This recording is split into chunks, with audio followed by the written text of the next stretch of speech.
Hi friends, नमस्कार। मेरा नाम है यशोवर्धन और ये है हजेला आईएएस एकेडमी का यूट्यूब का प्लेटफॉर्म हजेलाज आईएएस।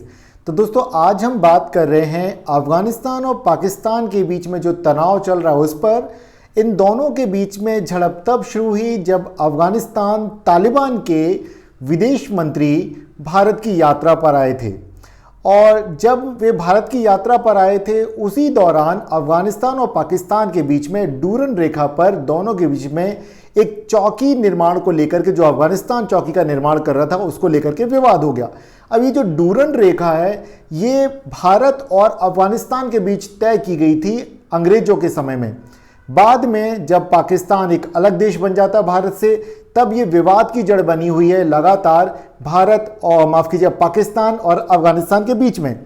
तालिबान डूरन रेखा को मान्यता नहीं देता। वो काफ़ी बड़े इलाके में लगभग आधे पाकिस्तान को अफगानिस्तान का हिस्सा मानता है और ये लगातार यहाँ पर तनाव बना रहता। लेकिन वर्तमान स्थितियाँ कुछ बदली हुई हैं, क्योंकि जो तालिबान का समर्थित एक गुट है तहरीके तालिबान पाकिस्तान TTP, जो कि पाकिस्तान में जो सरकार के ऊपर दबाव बना के रखता है, कई आतंकवादी घटनाओं में सक्रिय रहता है, वो लगातार सक्रिय। और ऐसे में उसके द्वारा जो भी आतंकवादी घटनाएं की जाती हैं उसकी जिम्मेदारी लेने के लिए पाकिस्तान दबाव डालता है अफगानिस्तान की तालिबानी सरकार के ऊपर, जिसे कि वे रिफ्यूज कर देते हैं। बस यहीं से तनाव की शुरुआत हो जाती है।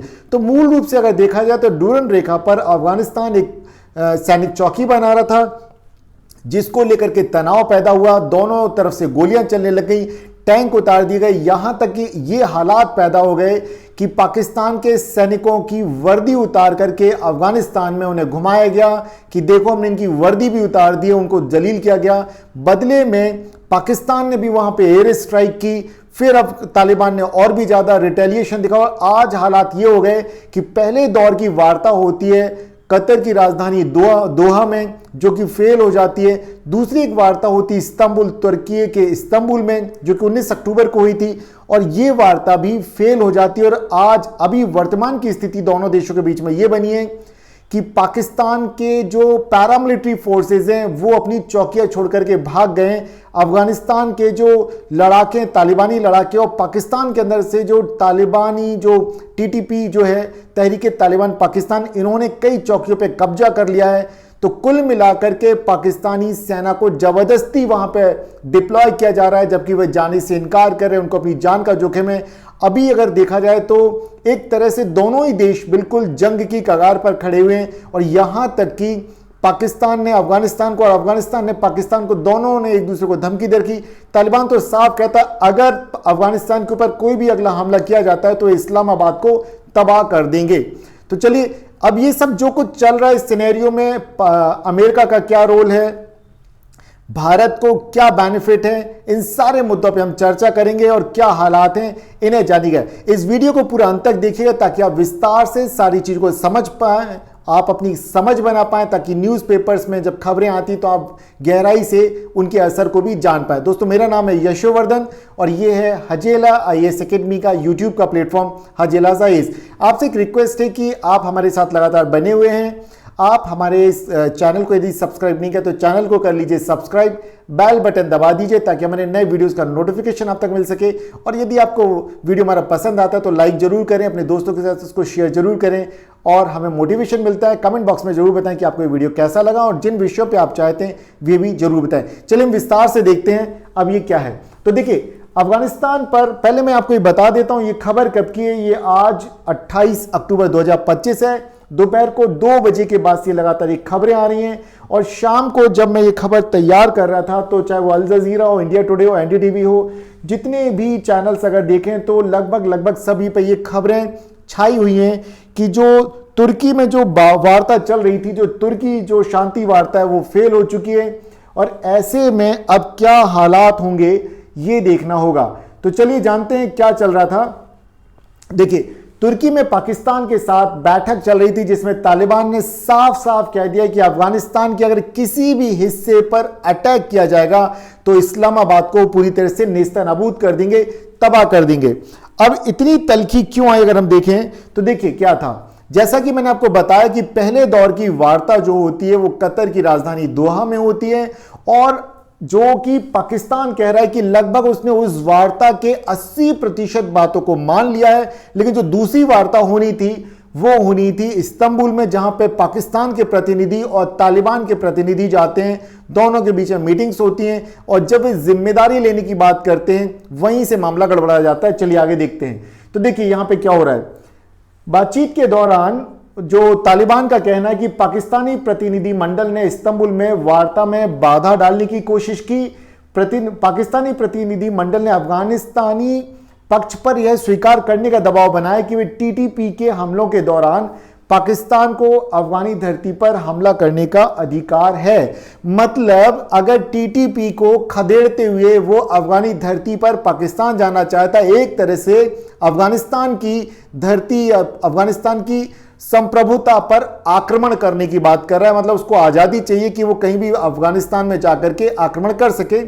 इस बात पर यह वार्ता फेल हो गई है और अफगानिस्तान ने साफ कहा है कि अगर अफगानिस्तान की धरती के किसी भी हिस्से पर पाकिस्तान आक्रमण करेगा तो उसे करारा जवाब दिया जाएगा। अब देखिए तो तालिबान ने क्या कहा।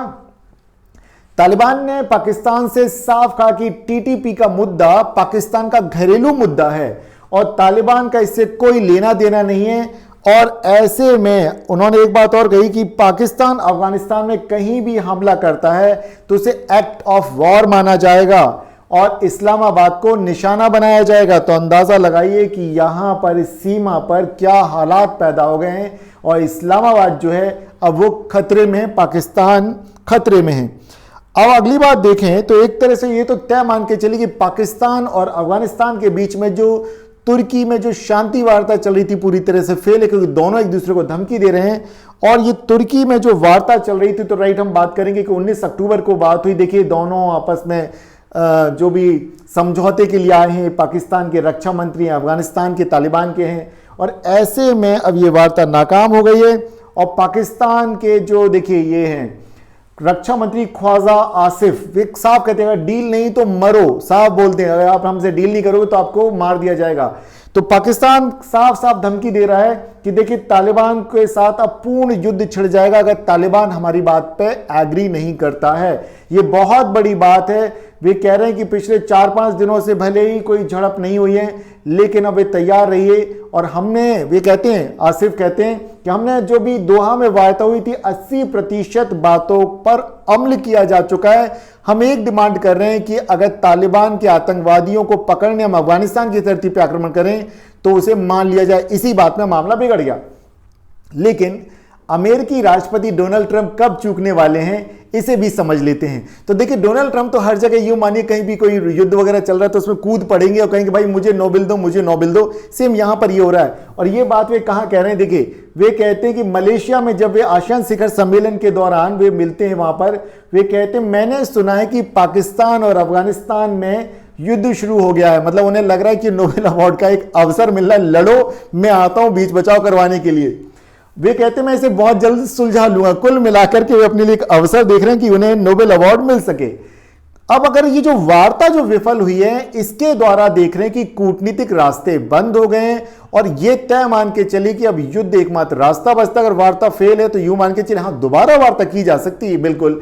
लेकिन अगर बात करें पाकिस्तान के पास अब जो सैनिक विकल्प बचे हुए हैं, लेकिन जब हम अफगानिस्तान की बात करते हैं, तालिबान की बात करते हैं, तो ऐसे में हम देखते हैं कि यहां पर जब जब पाकिस्तान ने ऐसी कोशिश की, सैनिक विकल्पों को चुना है, तो पाकिस्तान में परंपरागत युद्ध में पाकिस्तान को भारी पड़ जाता है, उसको काफी नुकसान उठाना पड़ता है। और ऐसे में वे परंपरागत युद्धों से लगातार बचते आए। वे छद्म युद्ध तो कर लेते हैं, भारत के में भी आतंकवादियों को घुसा देंगे, वो कर लेंगे, लेकिन डायरेक्ट युद्ध में पाकिस्तान आज तक कभी किसी से भी नहीं जीता है। हालांकि उसने युद्ध लड़ी कहां पे, से भारत के ऊपर आक्रमण करने की कोशिश की है। अब डूरंड रेखा पर क्या हालात हैं इन्हें जानते तो ये देखिए डूरंड रेखा है और लगभग इतना एरिया, लगभग आधे पाकिस्तान पर क्लेम करता है अफगानिस्तान की तालिबानी सरकार। वे कहते हैं कि हम डूरंड रेखा को नहीं मानते हैं क्योंकि अंग्रेजों के समय की और वे यहाँ इस पूरे इलाके पर इतना लेकर के चलते हैं। मैं अगले आपको जो मैप है उसमें दिखेगा। तो अब देखिए अब जो भी तनाव को कम करने की बातचीत थी वो तो खत्म हो गई। अब पाकिस्तान के हालात बहुत खराब हैं और पाकिस्तान की स्थिति यह है कि पाकिस्तानी सीमा पर, देखिए अफगानिस्तानी सीमा पर कम से कम उन्हें 1 लाख अतिरिक्त सैनिकों की जरूरत है, जबकि ऑलरेडी वहां पर लगभग 1.5 से 2 लाख सैनिक पहले से डिप्लॉय किए हुए, लेकिन 1 लाख सैनिक और ले जाने पड़ेंगे। सैनिक कहां से जाएंगे? भारत और पाकिस्तान की सीमा से जाएंगे। बस भारत को यही बेनिफिट होने वाला है। अगर भारत को कुछ भी करना है, सर्जिकल स्ट्राइक जैसा कुछ करना है, तो कभी भी करके आ सकता है। पाकिस्तान बहुत ही कमजोर प्रतिक्रिया देगा। अब अगर हम यहां पे बात करें कि देखिए पाकिस्तानी सैनिक वहां पर तैनाती से इनकार कर रहे हैं। कहां पर? वे डूरन रेखा पर जाने से इनकार कर रहे हैं। इस रेखा पर जाने से भी इनकार कर रहे हैं। क्यों? क्योंकि उन्हें डर लगता है कि वहां पर तालिबान और तहरीके तालिबान पाकिस्तान के हमले होते रहते हैं। तो अब आप अंदाजा लगाइए, पाकिस्तान की सैनिक जो हैं वे डर रहे हैं। उनको इमरजेंसी में जबरदस्ती वहां ठेल ठेल के भेजा जा रहा है। और तालिबान ने हाल ही में 25 पाक चौकियों को तबाह कर दिया है। और देखिए अफगानिस्तान का दावा है कि इस दौरान उन्होंने लगभग 58 पाकिस्तानी सैनिकों को मारा है और कई चौकियों पर कब्जा कर लिया है। हालात बहुत तनावपूर्ण हैं। और देखिए पैरामिलिट्री फोर्सेस की जगह अब क्या कर रहे हैं वे? अब देखिए हमारे देश में भी ये होता है कि जैसे बीएसएफ को डिप्लॉय किया जाता है, या इंडो तिब्बत जो बॉर्डर पुलिस है उसको डिप्लॉय किया जाता है, एसएसबी को डिप्लॉय किया जाता है। बॉर्डर्स पे आर्मी नहीं होती, आर्मी पीछे होती है, राइट। जब वो जरूरत पड़ती है वो तभी आर्मी आ गई थी। लेकिन अब यहां पे स्थिति क्या पैदा हो गई कि पैरामिलिट्री फोर्सेस की जगह वहां पर आर्मी को डिप्लॉय किया जा रहा है। सेना जा रही है, देखिए सैनिकों को भेजा जा रहा है वहां पर। और ऐसे में इमरजेंसी ऑर्डर जारी किए जा रहे हैं सैनिकों को, क्योंकि लोग जाना नहीं चाहते हैं। तो ये देखिए ये डूरन लाइन है, इसे मानने से इनकार करते हैं अफगानिस्तान की सरकार। और लगभग आधे पाकिस्तान पर वे दावा करते हैं कि ये सारा का सारा उनका है। तो विवाद तो होना ही होना है। अब अगर हम यहां पे बात करें कि स्थितियां क्या बन रही हैं, तो देखिए अगर ऐसी स्थिति होती है, पाकिस्तान भारत और पाकिस्तान की सीमा से अपनी सेना को हटाता है, तो भारत के लिए तो बेनिफिट है। लेकिन कहीं ना कहीं पाकिस्तान की कमजोरी दिखती है कि वे रणनीतिक तौर पर उतनी गहरी समझ नहीं रखते। वे तात्कालिक सुरक्षा पर ज्यादा जोर दे रहे हैं, इसलिए वे यहां से सैनिक हटा करके वहां भेज रहे हैं। या फिर जो अपने सीमा सुरक्षा बल की जगह पे वो क्या कर रहे हैं, जो पैरामिलिट्री फोर्सेस की आर्मी को लगा रहे हैं कि अभी तत्काल उनको लाभ मिल जाए, वे तात्कालिक सुरक्षा को ही प्राथमिकता दे रहे हैं। ऐसे में भारत को क्या हो सकता है फायदा? भारत को मिल सकती है रणनीतिक बढ़त। अगर इस यहां से सेना को हटा करके वो इस बॉर्डर पर भेज देते हैं, तो यहां से अगर भारत कभी भी सर्जिकल स्ट्राइक जैसी कोई भी कार्रवाई करता है तो पाकिस्तान उसका जवाब नहीं दे पाएगा।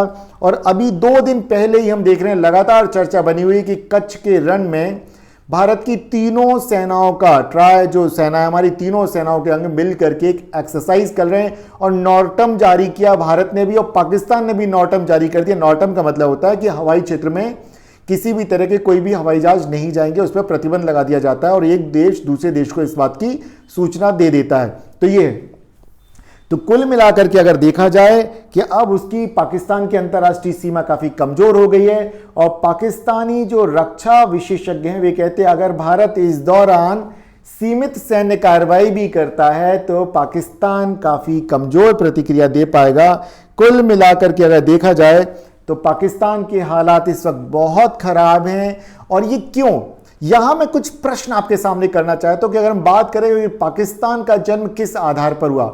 देखिए मोहम्मद अली जिन्ना ने भारत से अलग होने की जिद की थी, या रहमत अली या अन्य जो मोहम्मद इकबाल इस तरह के जो नेता थे वे, या फिर सर सैयद अहमद खां अगर हम 19वीं शताब्दी में भी लेकर के जाते, कहते थे कि भारत में हिंदू और मुसलमान एक साथ नहीं रह सकते हैं। हालांकि ये बात धारणा बैठा ली थी अंग्रेजों ने कहा था कि भाई फूट डालो राज करो की नीति के तहत। लेकिन अगर हम बात करें चाहे वो बांग्लादेश हो चाहे पाकिस्तान हो, यहां तो भाई एक ही धर्म के लोग थे, फिर क्यों विभाजन हो गया। अब अगर हम यहां बात करें कि जब भी कभी अफगानिस्तान और पाकिस्तान के बीच में तनाव होता है, ये भी एक ही धर्म को मानने वाले लोग हैं, यहां पर क्यों रहा। तो देखिए जिस चीज का बेस ही गलत है, इस देश का निर्माण ही गलत आधारों पर हुआ पाकिस्तान का, तो वो बचेगा कब तक। और जब आप दूसरों के लिए गड्ढा खोदते हैं, आप दूसरे देशों में आतंकवादी कार्रवाइयां करवाएंगे, तो आपको भी उसका सबक जरूर मिलेगा। ये तय मान के चलिए, देर लगेगी लेकिन सबक मिलेगा। तो पाकिस्तान आजकल अपने द्वारा पैदा किए गए ही जो जिन्न है उसी से जूझ रहा है, उसी राक्षस से जूझ रहा है जिसको उसने खुद पैदा किया है। तो अंदाजा लगाइए कि ज्यादा दिनों तक नहीं बच पाएगा। और ऐसे में जब भारत ने अब काबुल में अपना दूतावास खोल लिया है। क्यों? क्योंकि जब अफगानिस्तान के विदेश मंत्री आए तब भारत ने यह घोषणा कर दी थी कि जो हमारा टेक्निकल मिशन है काबुल में, अब उसे हम दूतावास का दर्जा दे देंगे, जो कि सन 2021 में जब तालिबान की सरकार वापस आई थी अफगानिस्तान में, तब से उसे बंद कर दिया गया था। तो कुल मिलाकर के सिनेरियो जो है वो ये है कि पाकिस्तान की हालत बहुत पतली है, जो शांति वार्ता चली तो विफल हो गई है। डोनाल्ड ट्रंप इसमें एक और नोबेल प्राइज मिलने का एक अनुमान लगा रहे हैं, और भारत के पास एक रणनीतिक बढ़त है। दो फ्रंट से भारत अब खेल सकता है, एक अफगानिस्तान की तरफ से दबाव बना सकता है और भारत की तरफ से दबाव बना ही हुआ है। कुल मिलाकर के पाकिस्तान ने जो दूसरों के लिए गड्ढा खोदा था उस गड्ढे में अब वो गिर गया है। तो दोस्तों, आज का वीडियो, आज का विश्लेषण आपको कैसा लगा कमेंट बॉक्स में आप जरूर बताएं। आप अपनी राय दें, उससे हमें बेनिफिट ये मिलेगा कि हम और भी अपने इस विश्लेषण को और बेहतर बना पाएंगे। तो दोस्तों, मेरा नाम है यशोवर्धन और ये है हजेला आईएएस एकेडमी का यूट्यूब का प्लेटफॉर्म हजेलाज आईएएस। अगर आपने अब तक हमारे इस चैनल को सब्सक्राइब नहीं किया तो प्लीज़ हमारे इस चैनल को कर लीजिए सब्सक्राइब, बेल बटन दबा दीजिए ताकि हमारे नए वीडियोस का नोटिफिकेशन आप तक पहुंचता रहे। लाइक कीजिए, शेयर कीजिए, लगातार इस वीडियो को बढ़ाते रहिए और हम फिर मिलते हैं अगले दिन अगले विषय एक अगले वीडियो में। तब तक अपनी लर्निंग जारी रखिए। नमस्कार दोस्तों।